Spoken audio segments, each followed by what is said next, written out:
Something I like doing is browsing Dribbble or other design websites and finding stuff to build from scratch to keep my front-end development skills sharp. My name is Drake Wells. I'm a front-end developer, and welcome to my channel. So today we're going to be building this accordion UI component that I found on Dribbble, and I chose this because it has a super nice, smooth animation. It's super simple, at least visually it's simple. And also it'd be a good use case to show how I use Framer Motion to handle animations like this. So if that sounds interesting to you, feel free to pop open your VS Code or pop over your editor and follow along. So in my code editor, all I have so far is an empty folder called Accordion, and I'm going to create an index.html file, which is the bare minimum of our website. And then I'm going to click on this Go Live button. I believe this is the plugin called Live Server, which I believe comes standard with all Visual Studio Code editors today. So if you don't have that, go ahead and install it. If you do have it, go ahead and click on Go Live. All right. One cool shortcut in VS Code is if you do an exclamation point and then hit tab, it will scaffold out a HTML skeleton. And with that, I'm gonna click save again, and I'm going to minimize my sidebar here. So let's go and get started. Let's go back to design really quick here. One thing I like doing before tackling projects like this is to kind of just think about conceptually how I'll build this thing out. Let me pause the animation really quick here. So I'm thinking I'm going to have an accordion div wrapper, and then each item is going to be a separate div. And I'm also thinking that the actual clickable element is going to be a button with 2 SVGs inside and some text. And then for the panel, I'm thinking I need to create a separate panel element, and then inside of that create a content element, right? A panel content element. And that will kind of give it the padding to make it look like it's aligned with the header. So let's go and get started. Let's see if this works out. So I'm going to get started. Let's change this title I see from design to code. Let's just say accordion. I'm going to click save to kind of prove that this is working. Let me refresh this thing, and there we go. Okay. So how we start this thing? So I'm going to create a generic wrapper class, right? This is going to push this accordion in the center of the page and keep it vertically and horizontally centered. Side note, I used to call this a container, but since container queries came out and became popular, it became too confusing to have a wrapper called container while you can also have container queries. So I decided to use the wrapper, right? So my brain's still getting used to this. So if you see me write out container, just know I'm working on that. All right, let me go ahead and click save here. So as I mentioned, we want a parent wrapper called accordion, and we know we want an accordion item, which will be each individual item in here. And I also mentioned that I do want the actual trigger to be an HTML button. So let's go ahead and do that. Let's do button. Let's give it a class of accordion header, because it's actually going to be the header of the accordion, right? It's going to be the icon, it's going to be the text, and also going to be the chevron that's pointing down or up, depending on the state of the accordion item, right? So I'm going to click save here. Before I move on, one thing I almost always do is I put aria expanded, either true or false, on anything that can be expanded. So let's go ahead and type aria expanded. Our goal is to always make stuff as accessible as humanly possible, okay? All right, it's going to default to false. And then the other thing that I like to do, I like to keep my concerns separated, right? You might have heard this before. HTML is for markup, CSS is for styling, JavaScript is for interactivity, right? So I know I'm going to be using JavaScript to add interactivity to this accordion. Now, we could query the DOM for elements with this class. I think a better way is to give them data attributes so that you can use JavaScript to query for those instead. Just in case, you know, the class might change in the future, you might add more classes to the future or in the future. I just think it's safer to use data attributes. So you can just do data-js, let's call this trigger. Go ahead and click save. And now this is going to have a data attribute that we can query for in our JavaScript. Okay, what do we want inside this button, right? So it looks like we have an icon, some text, and also another icon. And I'm noticing that there is a gap in between the title and the far right chevron, which to me is a perfect use case for a flex container. So let's go ahead and create a div in this button called Accordion. Let's just call this title. This is going to be the wrapper for the SVG and the actual text title. So let's see here. So I'm going to create a span. I'm going to create a span for the icon wrapper. Span icon wrapper. And inside of here, we're going to put the SVG for this icon. So one icon library that I always go back to is called, I think it's called Lucide. I actually can't pronounce it, but Lucide. We're going to find something that's like kind of close to this. It looks like maybe it was kind of like a honey jar to be honest, but maybe just like a piece of paper. Let's go to icons here. Let's just type in paper. Let me see here. This here looks close-ish maybe. So I'm gonna click on this. I'm gonna click on copy SVG. I'm just gonna pop that bad boy right in there and click save. And we should see that in there. Beautiful, look at that. All right, I also know that we're gonna need a chevron. This is going to act as the open and close indicator on the far right there. Let's go back to Lucide again. Let's type in chev. Let's start with the down one and go ahead and click on copy SVG. And I'm gonna close this out now because we don't need that any longer. So something that's important to note is that, again, I want this gap in between the text and the far right icon. So I'm going to make sure that, so this is going to be our flex container, is this button. So I got to make sure I put the SVG outside, sorry, it needs to be a sibling of the accordion title, okay? So I'm going to go on here. I'm going to pop that right into here. And I'm actually going to do the same thing I did with the other one. I'm going to wrap this SVG in an icon wrapper. I'm also going to give this a class of icon toggle because I want to make sure that they are both sized the exact same way. So I'm going to click save here. Let me just double check my DOM to make sure I'm on the right path here. So we have an accordion, we have an accordion item, we have the accordion header, which is the clickable element. And then inside that we have an accordion title, and then we have our chevron, which is going to be opened or closed, right? So believe it or not, we're actually almost done with our HTML. There's not much more to go. The only thing I want to do left is after this SVG. So let me go back to my preview here. After this SVG element here, I also want to give, I'm going to create an element with a span of SR only, because not only do we want to use our ARIA attributes to make sure that screen readers can actually parse this thing. There's no visible text on the up and down chevron, right? So this SR only is going to provide text to assist the screen readers to let it know the state of the accordion. Again, this is a very common pattern in front of development where you're actually going to hide this element from the browser. So no one's ever going to read it. It's only for screen readers. I'm going to pop in some text here, tackle accordion items. So this is a very, very standard practice. We're saying it right now because I don't have any CSS to actually hide it, but just know that's what this thing is for.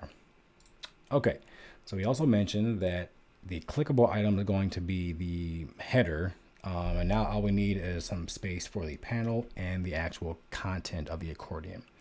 So below the button, we're going to create a div with the class of accordion. Let's go accordion panel. And then inside that, we want something that's going to hold the content. So let's go ahead and create a paragraph class, or a paragraph tag with the class of accordion content. First thing I'm going to type lorem and hit tab, and then we should have some preview text there. Beautiful. Well, it's not beautiful yet, but it works, right? So lovely. Okay, so I think that might actually be it for HTML. I'm only going to keep it to one accordion element for now, and once we get the styling and some basic functionality in, I'll go ahead and copy and paste some more so we can see the actual accordion functionality in full, right? So with that, let's go ahead and go back to our preview here. I'm just gonna create a little bit more room here, and I'm going to create my CSS file. And before I forget, I almost always forget to create a link to a file. I'm gonna do a link, CSS. I like calling my styles main, but you can call it whatever you want to. I'm also gonna be using regular old CSS, nothing fancy here. So with that, let's go ahead and create that file here, main.css. Whoops, here we go. I'm already going to SCSS, main.css. So All right. One of the first things that I always do is find a CSS reset. Okay. I prefer one call. His name is Josh Como. CSS reset. I use this in all my projects, literally every single one. Josh Como is a tremendous teacher. I highly recommend his courses if you did not check them out. Also recommend giving him a follow on Blue Sky. He's really smart. So I'm not gonna go through all this, but I am just going to just copy this to the clipboard. And the last thing that I want to do before I paste it is I want to actually create a CSS layer. I'm going to name this thing reset. I'm going to the brackets, and I'm going to paste this in and click save. So we can see here on the right that there's been a very minimal amount of normalizing going on.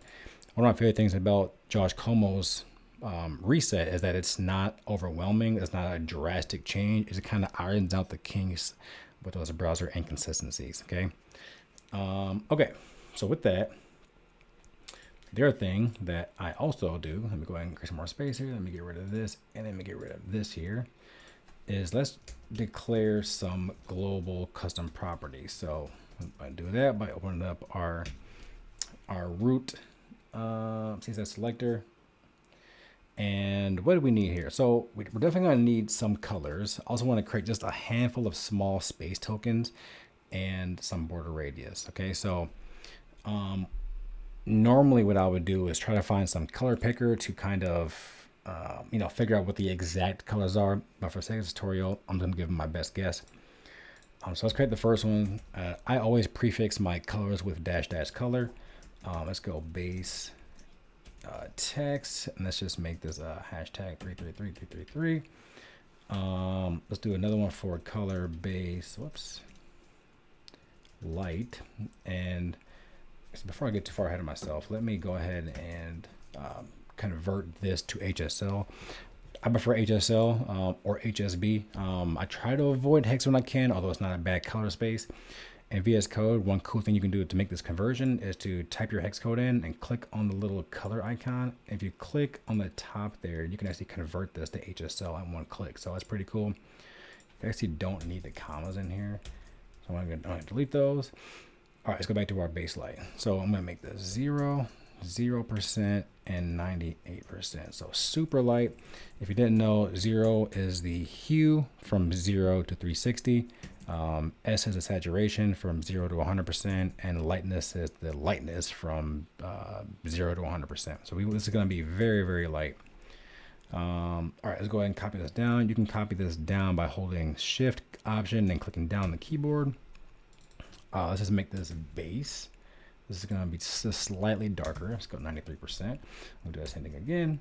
Let's create a darker version of this. Now, you might not actually use all of these, but I like just having them available just in case I do. If this was like a larger project, I would make sure that all of my custom properties are well defined in advance. But this is just like a quick prototype. So I'm going to click darker. This is going to be just slightly darker than the dark variant above. All right, so let's create some just space tokens here. Let's just do space. I've actually been loving using the t-shirt sizing of space tokens lately. I'm not really sure why. So I'm gonna create 2 more copies of that. Let's see here, let's call this, let's do medium. Let's just make a large one as well. And let's see here, let's just make this 1.25 rem. And then for the large, let's go ahead and make this 2.5 rems. Okay. I think that's probably good for, actually let's do one more. Let's do a border radius one, because I know for a fact that we're gonna have that in a handful of spots. All right, there's these, this is bordered. Let me see here. I think it might actually be it. Let's do a border radius. Let's just make this, let's go 0.8 rem. Let's just try that. I'm just kind of like a random number. Let's see what happens here. Okay, so I think that's all right now for the custom property. We might add more later, but let's see. All right, and then I typically will do some base style. So I'm gonna create another layer. I'm gonna open up a base layer block there. And I kind of do some standard stuff here too. So the first thing I do here is typically run a kind of a global font family. Let me open up this. Let me close out this tab here. Font family. And for this, I'm just gonna do a system UI. Again, I'm not sure what the exact font that this design is using, but this is going to be good enough, right, for this prototype. Just like that, we have like a much prettier font there, which is pretty nice. The other thing I want to do here is I want to make sure that this thing is actually vertically and horizontally centered in the page, kind of like it is on the design. So to do that is go ahead and do height. Let's do 100 viewport height, which will give us 100% height in the body. Let me show you that it looks like really quick. Let me inspect here. Now if we look at the body, we can see that it takes up the whole space, which is going to be handy because I'm also going to give this a display of grid, and then lastly place content center. Beautiful. This would not work, by the way, if this was not 100% viewport height. Let me show you about that by clicking on here. Let me uncheck this because the body is as tall as its children, but we can force that to be 100% viewport height for the sake of this demo. All right, what's next? So let's go ahead and style that wrapper class that I added. Wrapper. Let's just give it a width of like 450 pixels. I'm not exactly sure what this is going to be. I just want to make sure that it's not full width. I want to make sure that we can see it. And I wanted to kind of resemble what the design looks like. I think it looks pretty good. And then lastly, let's style that SR only element I was telling you about, which is going to be for screen readers only, which is this element right here. And I have this off screen. I'm just going to paste it in and talk about it really quick here. So these styles will actually, so you notice how it's already gone, right? That SR only. And if I inspect here, let me see, I think I find it accordion panel, or no, it's gonna be a button, a wrapper, SR only, right? So it's totally hidden from the viewport. It's 100% out of the browser. No human with vision can read it. It's only, but it still will be announced on screen readers when it comes across this element, and that is because of all of this. It's kind of heavy-handed, but this is to make sure that it is not on the screen, right? They give it a clip, precision absolute, they give it a height and width of 1 pixel. They get overflow hidden, or they do a lot of stuff to make sure that's not visible in the browser, right? So that's beautiful. All right, I think we are done with this layer block. Now let's get to the good stuff, which is going to be the custom actual component design stuff, right? So this is what I've been waiting for personally. All right, so for this accordion, let's go ahead and say this accordion. Let's give this a display of grid because I want all of the items to be actual grid items. And then let's give it a gap of space medium, and then go ahead and click save here. We're not going to see anything because we only have one accordion item on here so far, but if we had more than one, there will be a gap of whatever our space medium token is set to, which is going to be 1.25 rem. So that's perfect. Okay, let's go and style the accordion item. So for that, we want a border of 1 pixel. Solid. This is going to be our color base. Let me go ahead and save this. Oops, I didn't do my syntax correct here. Var color base. So let me go ahead and click save. We can see the super light outline on there. All right, what's next? Let's do a border radius of. Did we set a token up there? We did. Border radius. Let me just copy this actually for speed. Boom, var, paste it in. We now see that nice, lovely rounded border there. I'm a big fan of border radius. And then background color. Let's go ahead and give this a color base light and go ahead and click save there. We can see it's slightly off white because in the design, it's kind of hard to tell, but the accordion items are definitely off white. Okay. And also, it's very subtle. Let me click play. It's pretty subtle, but if you hover over one of the items, it gets slightly darker. Let's go ahead and implement that. So with CSS, you can do CSS nesting. It's not the exact same as SCSS, but you can do stuff like this. You can do and hover, and then you can directly set some hover styles on the item that the nesting is happening inside of, right? So if I do background color, we want this to be slightly darker than the light variant. So let me go ahead here. Now we can hover, you can see it gets a little darker. It's probably a little too dark, but we're going to keep it for now. It's okay. Okay, let's move on to the accordion header. Accordion header. Now remember, this is what we said we want to be displayed flexed with an even amount of space in between the text and the chevron. That is why we created two separate divs inside the button as siblings to allow Flex to actually make that happen. Okay, so go ahead and do display Flex here. Let's go back to our design. This look a little better already. And then we want to do is we want to justify content space between, and then we want to do align item center. Let's give this thing some padding, and I use the logical properties. I can't see a reason why you would not use these.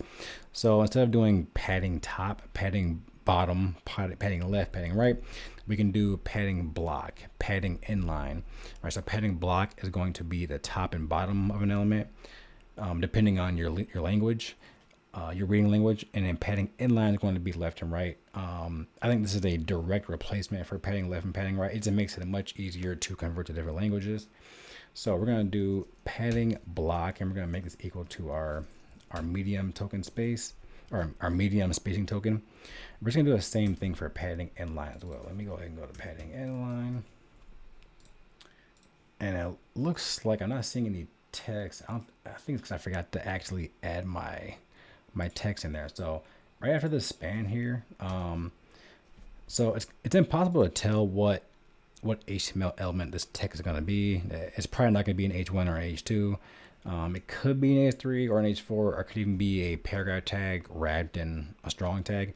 I'm just going to do an H3 for now, and I'm going to give it a class of accordion. What did I call this top part? Accordion title. Let's do this accordion title text, and let's just say accordion title. Let's just give it the exact same text as the little design has. Let's go back here and see what it looks like. All right, perfect. Okay. Okay, where we at here? And then let's do so because this is a button, it's looking a little funky. So let's give this because again, this is the button element that we have placed as class on. So let's give this a background of transparent. To get rid of that, we also want to get rid of the border. That's pretty good. And then let me hover over this. Let's give this a cursor, a pointer. And justify self stretch, because if I inspect this right now, we can see that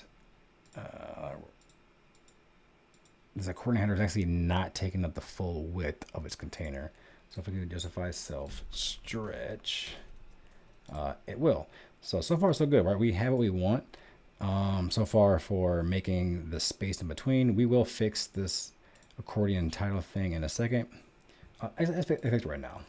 Let's do accordion dash title. Why did I not make this consistent? I'm going to change this. I want this to be underscore title. Whoops, not that. And then I want this to be underscore title dash text. All right, that's what we want. Okay. So let's go ahead and make this the same. I keep on typing that parentheses. Okay. This is going to be display flex. And let's give this a smaller gap. So let's do space small. There we go. And then let's do align item center here. So right now we are styling this section of it, right? So this should look pretty close to that. Probably a little bit smaller than the demo, but I think it's okay for now. All right, let's see here. After the header, what we want to do, I think what we want to do here is let's actually just style the accordion panel first, and then I'm going to talk about the ARIA expanded attributes. So let's do accordion panel, and this gives a background color of the same thing. So background color light. Let's give this thing a border top of 1 pixel solid color base, right? And we want that because in the demo, if one of these is open, we can see there's like a small subtle line there. See that? So we'll do that. We're going to give this a 1 pixel top border of that color base. Let's see here, dash color base. There we go. Now we should actually see that thing there. Perfect. So we're getting there. And we want to do a border radius on this panel. So we actually want it 0, 0, and then our token value. So we want 0, 0, var border radius, and then var border radius. And that should looks pretty good. I like that. Let me see here. Okay, I think that's pretty good for now. So let's talk about the open and closed state, right? Because when it's closed, I actually want the whole button to be rounded, because in my mind what's going to happen is this panel is actually going to animate up and then be displayed none, right? So we need to actually style the button to be rounded on all four corners when it's closed. Hopefully that makes sense. So let me go ahead and do accordion header, and we can actually target, we can write a selector that says when it's true or false, add styles to it, right? So the accordion header, when it's already expanded, is equal to true, we can style it accordingly, right? So let's do border radius. Let's kind of do the opposite of the panel, right? So it's going to be var border radius, and then var border radius, and then 0, 0, right? So when it's opened, we want the top and right to be to have a rounded border, and the bottom left and bottom left to be 0, right? Let's see here. What do we want to do? We also want to make sure that so one thing I decided to do for this design is to, if you look closely, when a panel is open and closed, the down chevron actually fades away and the up chevron actually fades in. So that's an interesting animation, right? Because it seems like you need to have two SVGs in the DOM and kind of alternate them both. I opted to go for a simpler approach. I'm actually going to do the more common approach here and just rotate it 180 degrees. I think that's far more common. If the designer was adamant about making it fade in, fade out, we can do that. I just thought it's much trickier than it originally appears, so I decided for the easier route. So to do that, we're going to do accordion header. Pretty much the same thing, but we're going to target the icon toggle and then the SVG inside of that, right? So let's take a look at our HTML.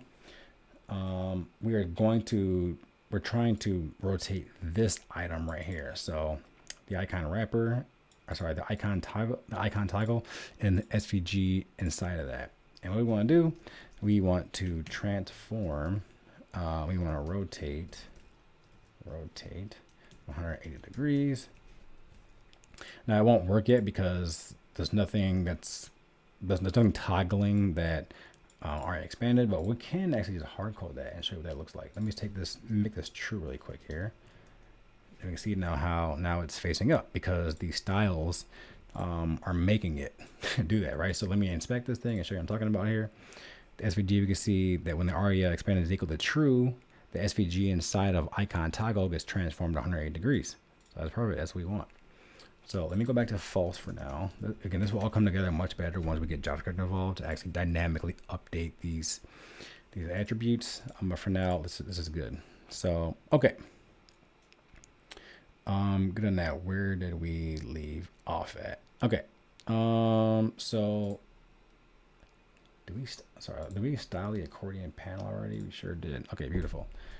The other thing I want to do here is I just want to give us a margin block start of 1. So because we gave it a border top of 1, it'll actually push it down 1 pixel from the header. So I'm just going to do margin block start -1 pixel to kind of bump that back up to be in perfect alignment on top of that accordion header. And lastly, I want to do overflow hidden because when we go and animate this thing, we want it to smoothly animate out and not kind of deal with the content inside of that. All right, let's talk about the accordion content, which is going to be the actual text content. So accordion -- content.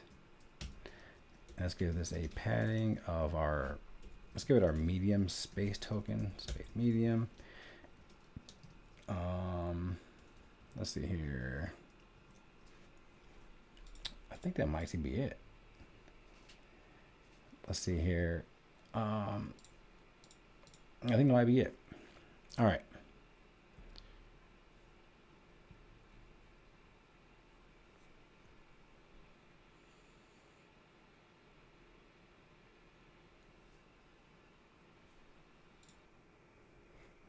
Okay, I want to do one more thing before we get into our JavaScript, and that is to size this accordingly, right? So if we look at the design, we can see that the icon's pretty small, and the chevron over here is pretty small, at least smaller than what we have over here. So in order to handle that, I'm actually going to style this icon wrapper element that we put on there. It should be on both, and let's handle it real quick. Let's go icon. Let's see. We're going to do icon wrapper and position relative. And then, okay, so for the height and the width, one cool way to do this is we can actually create a local, I don't know what it's called. It's called like a local property. But anyway, we can do like custom properties that are directly inside of individual selectors, and it'll be available to anywhere in that selector, right? So let me show you what I mean. If I do icon dash size and set it to equal to like 20 pixels, for example, this variable is actually local to the icon wrapper class, right? And we can use this accordingly, right? So we can do height, height is equal to icon size. We can copy that to width. It's icon size. And we can see that it actually got smaller. It might be kind of hard to tell, but if I comment this line out, it should get bigger, right? So that's kind of cool. All right, so we also want to make sure that this SVG actually smoothly animates instead of jumping to the top version. If I go back to the HTML here, and if I make this true, it's going to just flip up, okay? And false. And when JavaScript is dynamically changing this value from true to false, we want to like smoothly rotate. So I'm going to use some CSS nesting here and target the SVG inside of that. I'm going to give it a position of absolute just to make sure that it spins where it's at. Absolute. Let's go height 100% to make sure it takes out the correct space. Width 100%. And then we want to do transition. And we're going to transition on the transform property that we picked earlier. And let's actually do 0.2 seconds, and let's just do ease. Let's do ease and out. Let me click save here. Okay, so we're doing transform because up here we're toggling this, or making it rotate, and then rotate is part of the transform property. Okay, so that's why we're targeting the transform. Whenever transforms updated, it's going to transition 0.2 seconds, going to ease in and out. Okay, so I think that is good for now. Let's move on to the JavaScript portion of it. So as always, we're going to include a JavaScript reference to the bottom of our document. Let's call this main.js and go ahead and click save here. Now we need to actually go and create that file, main.js. Let's just make sure that it works. Alert. Hello. There we go. Beautiful. That's kind of proving that this thing works. Okay. So as I mentioned earlier, we're going to use this library called Framer Motion. So let's go ahead and talk about that. Let me open up a new tab. Let me go to Framer Motion. Let me open up the doc for this library. And we actually don't need much to get started with this. I might create a video in the future that goes into much more details about Framer Motion, but we're going to be using the vanilla JavaScript option. I'm just going to scroll down. So we're not using npm install or anything. We're actually going to be using just the regular old script tag. And I'm going to opt to use this part of it. So I'm going to copy this CDN, and I'm going to paste that to the bottom, but above my main src. And it's saying that we need to actually destructure what we want from that motion object that it gives us, right? So when you install this on your website, your web app, your web page, it comes with a whole bunch of properties on this object, and we want the animate one, right? So I'm actually gonna not copy scroll, but let's go ahead and go back to our code here. Let me get rid of the sidebar. Let me just paste that in there, and let me actually delete scroll. And just for fun, let's console.log motion, all right? Because I think it's interesting to see what this library gives you. Let me open this up again. Sorry for the back and forth. Let me inspect. All right, now if I go to the console, we can open up this object. We can see a whole bunch of stuff that comes from Framer Motion, right? To include the handy dandy animate function, which we're going to, our object, which we're going to be using shortly. And then also what the docs showed was scroll, right? Another function has a whole bunch of fun stuff in there. Again, there's like a lot in Framer Motion. It's a tremendous library. I highly recommend using it. We're only going to use it at a very, very basic level here today, but I highly recommend looking into this. Okay, so let's get started. Let's delete this. So what do we want to do here? So first off, we want to grab all of the triggers, which I mentioned earlier was everything with this data attribute on this. Let me go ahead and just, I want to copy, I write from scratch. So let's do cons, let's create a reference, do accordion triggers. This is going to be document dot, whoops, what am I doing here? Document dot query selector all, and it's going to be everything with a data attribute, data.js trigger. Let me go ahead and save that and then inspect. Actually, let me console log accordion triggers. Let's see what we have here. Let me inspect. Let me go to my console. We have a no list of one item because we only have the one accordion item on here. Now it's a no list. It's actually not an array. This will probably work just fine, but one thing I always do is I always turn that into an array with array.from. You can create an array from a no list. The same functionality, but now we have more options given that it's now an array. So, all right, what do we want to do here? So first off, something I always forget to do is actually attach an event listener to items. So we want to attach an event listener to every single button trigger on the page. We already have a reference to them here. So let's just go ahead and do accordion triggers dot for each. We're going to loop over them. And we're going to attach an event listener to each one. So trigger, I am using the arrow function syntax. So, all right, we want to do trigger dot add event listener. We're going to listen for a click, and when that event happened, we're going to fire a function called handle accordion trigger, which we have actually not created yet. So let's go ahead and save this, and let's go ahead and create this function, right? So let's do const handle accordion trigger. It's going to be equal to an empty function for now. Let's just console.log and say I work. Let me inspect this. If I click on this now, I should expect to see I work happen. I work. Lovely. Gotta love JavaScript. All right, let's go ahead and save this. So what we want to have happen. So one thing to keep in mind is that on events, when you call an event, you actually get this thing passed to you called event, right? So if let's console.log the event. If I click on this again, we can see a whole bunch of good information coming out of here, including target, right? Which is pretty cool. So this is the thing that we clicked on.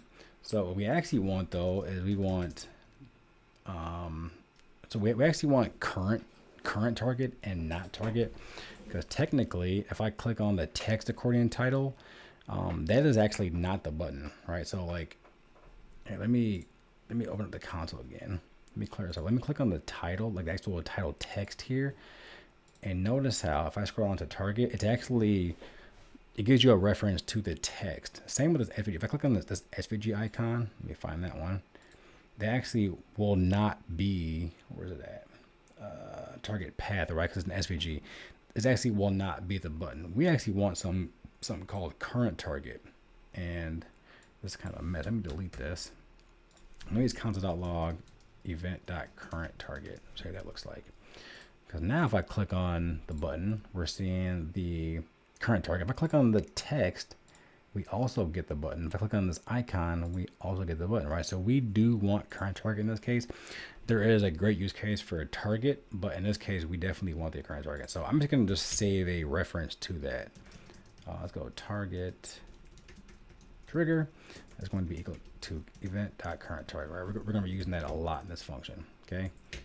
All right, So what do we want? We also want to check if the accordion is currently open or not. So let's do const is open, and we can check that by looking at the target trigger dot get attribute.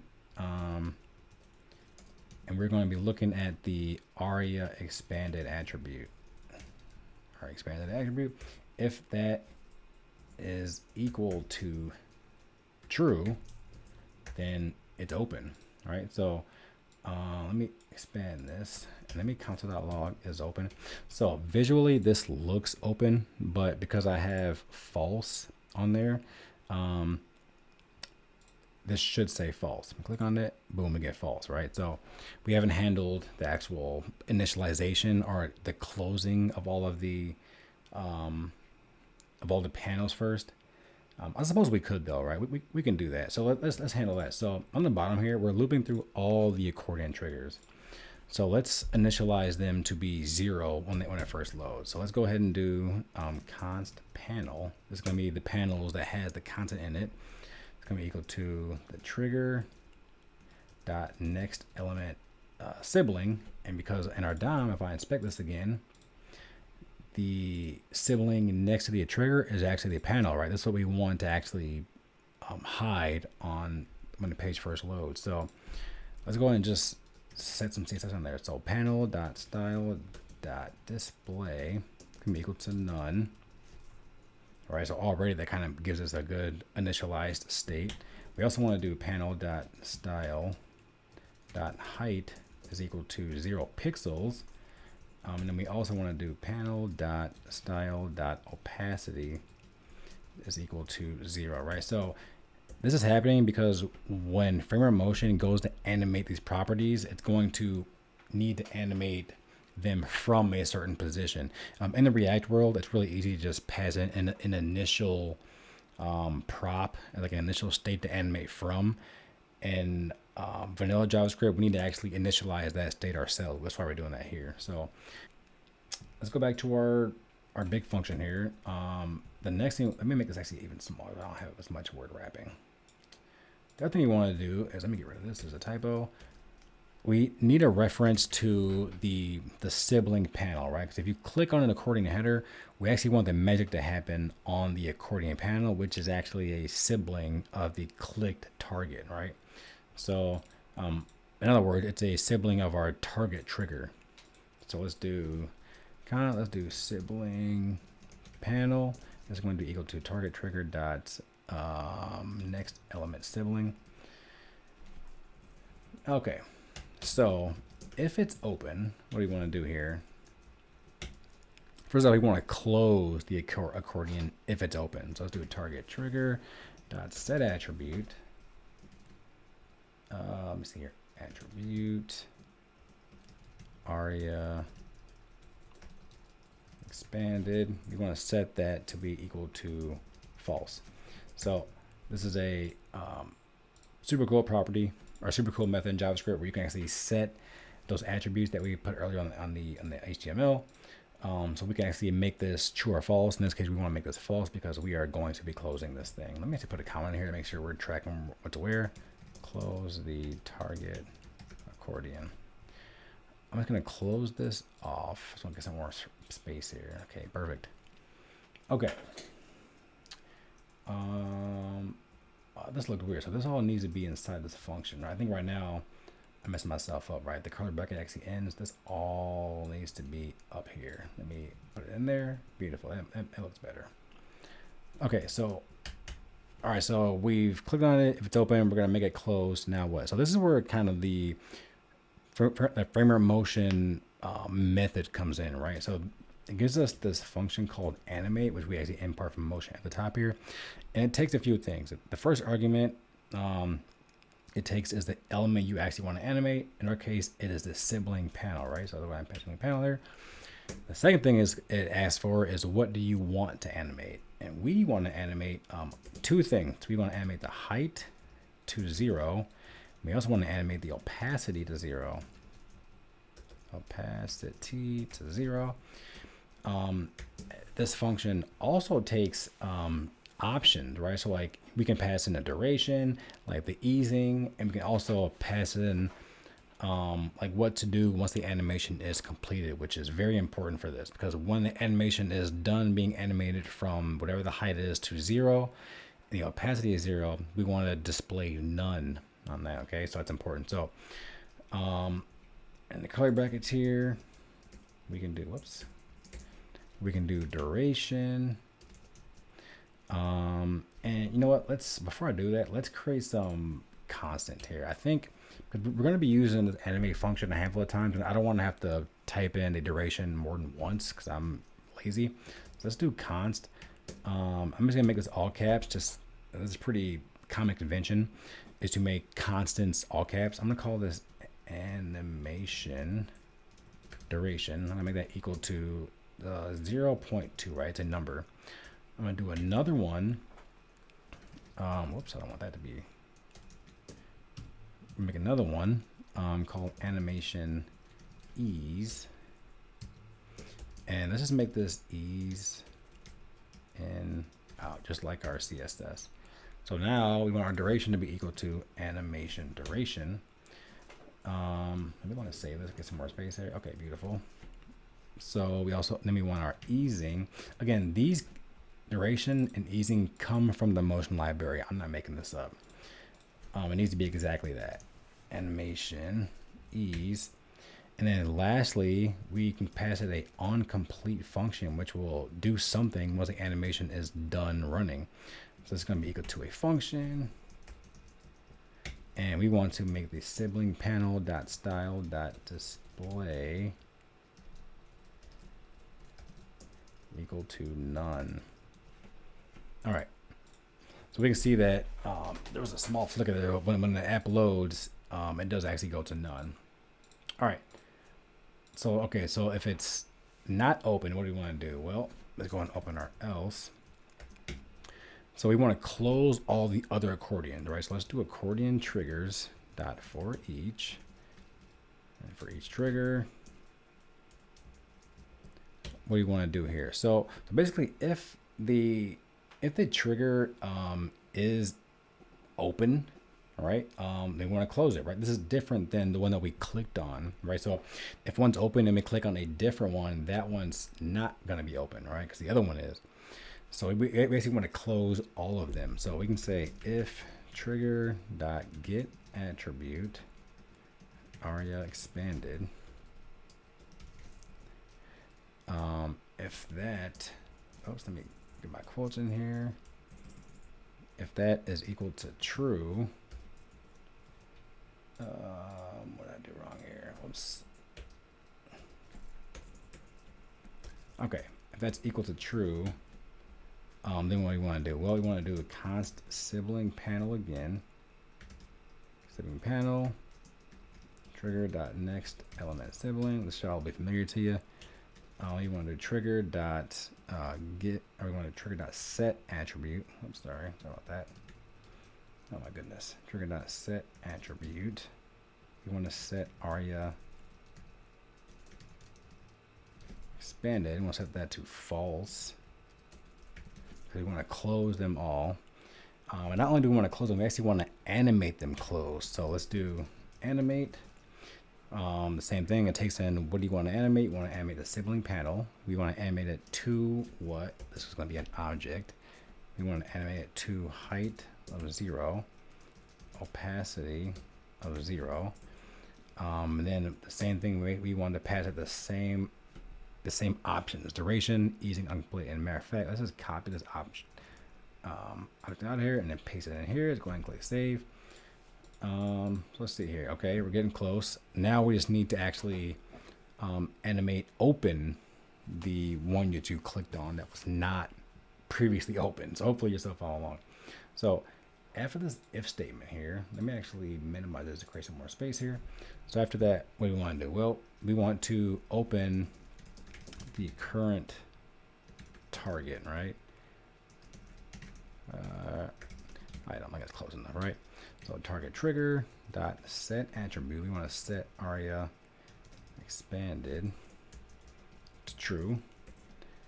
We also want to, so in order to animate this smoothly, we actually need to really quickly make the panel block Like, so take it from none to block, set the height to auto. And that height to auto is important because we need to actually measure how far we're going to animate the height to. Okay, so let's go ahead and do target trigger. Let's do sibling panel dot style dot display equal to block, and then sibling panel dot style dot height is equal to auto. And then let's grab, we need a reference to the height of the panels. Let's do const panel height gonna be equal to sibling panel dot client height, right? That is the that's how you get the height of the actual elements that you're trying to target. Okay, so let's set the initial state for this. Sibling panel dot style dot height is equal to 0 pixels. Sibling panel dot style dot opacity is going to be equal to 0 as well. And then last but not least, we need to actually animate this thing open. So animate, it's going to be the same thing. It's going to be sibling panel. This time it's going to be slightly different because we actually want to animate it to something specific. So we're actually going to make this height. We're going to animate this to the panel height because we have a reference from that from earlier. And then the opacity is going to be to 1, right? We want to go from 0 to 1. And then kind of on the opposite side, we want some of the options for this function to be duration, animation, duration, and then lastly our easing, which is going to be equal to animation ease. Okay, so let's give that a whirl. If I click on this now, oh, nothing's happening. All right, y'all, sorry about that. I found the issue. So I actually had 2 typos. That's the reason what's going on here. So you see it says display. Display is not a property. So this needs to be display. And also, this also does not exist. This needs to say style, right? So if I save this now if I click to open this thing, we can see that it actually worked as we expect. And not only that, it is buttery. It is absolutely buttery. I love finger motion. So one thing that's different though, if you look at what we have versus what the design has, it looks like when it's active, it's actually like a bluish color. So let's go ahead and make that happen here. And let's actually add that to our style sheet. Let's go back to main CSS. Let's go to the top there and let's do color active. We're gonna do HSL again. Let's do 201, 50%. Let's just do 97% maybe. Let me save this. Oops. And let's see what happens. So it's a color active. Okay, so this needs to be all kind of typos. So this needs to actually be on the header when it's expanded. So let's do background color active. Oh, that's way too dark. And then we want this on our panel as well. Let's see here. We want this on the content actually. Let's do background color active. Okay, as way too dark. Let's make this. Let's see here. Maybe 90. How does that look? 95 maybe. Oops. 95. I think it's pretty close. Let's keep like this. 96 actually. Let's see. Yeah, it's pretty close. Okay. So beautiful. Now only when it is open is that blue color. So now let's check this with many accordion items. Let me open this up here. I'm just going to copy and paste this just like maybe 3 more times and click save. We see that the gap is there that I talked about earlier. Let's click on the third one. So now with this, we have a function that when we click on one of these, it should close all the other ones prior to opening up the one you clicked on. So let's go ahead and click on, whoops, sorry, I clicked save there. Let me click on this one again. Let's click on the first one. Beautiful. See how it closes? That's happening because our function is making sure that the one we clicked on, if it's already open, we close it. If it's not the one that's open, it's going to close all the other ones first, All right, this is that. Handle that, close the other ones first, and then you open the one you clicked on. This way is that buttery. So let's make this a tad bit better. It's kind of getting a long video. Let's make this a tad bit better, right? Let's create a function up here called const handle open panel, right? Because right now we're kind of repeating ourselves with on these first two parts of this handle accordion trigger function.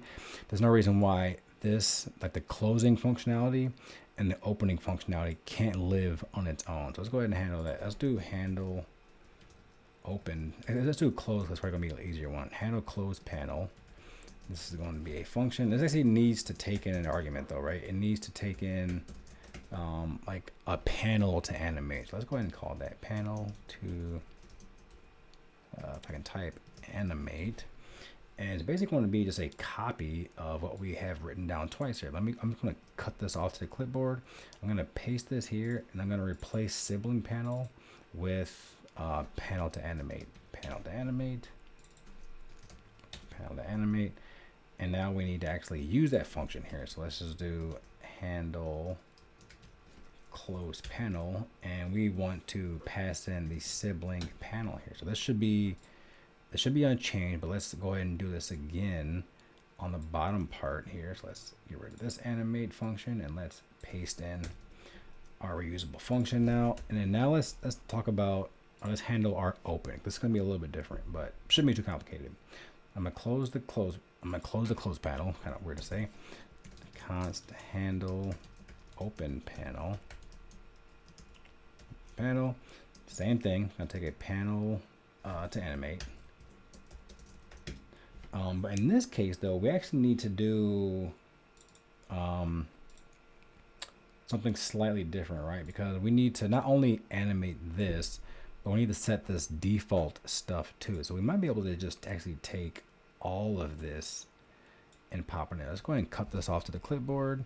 Let's paste this in here, and anywhere where it says sibling panel, we're actually gonna replace that with panel to animate. And in VS Code, if you have something selected, you can actually just do Command D a few times to highlight all instances of that, or at least you can do one after another. And then let's change them all to panel to, oops, not panel height, we want a panel to animate. Let's go ahead and click save here, and then let's use that, which should be right here. Panel to animate. Oh, I want to do it. This needs to be handle open panel, and we want to pass in the sibling panel. Okay, let's try this out. Let me click on accordion title. That still works. Let's click on all these, and it still works. Lovely, lovely, lovely. Yeah, so as we can see here, again, I say this all the time. I think one of the best ways to keep your skills sharp as a front-end developer is to find designs that exist on Dribbble or any other amazing design resource, and just rebuild them. This is going to be a series of mine, so if you learned anything from this, please do your boy a favor and like, subscribe, and stay tuned for more. Thank you.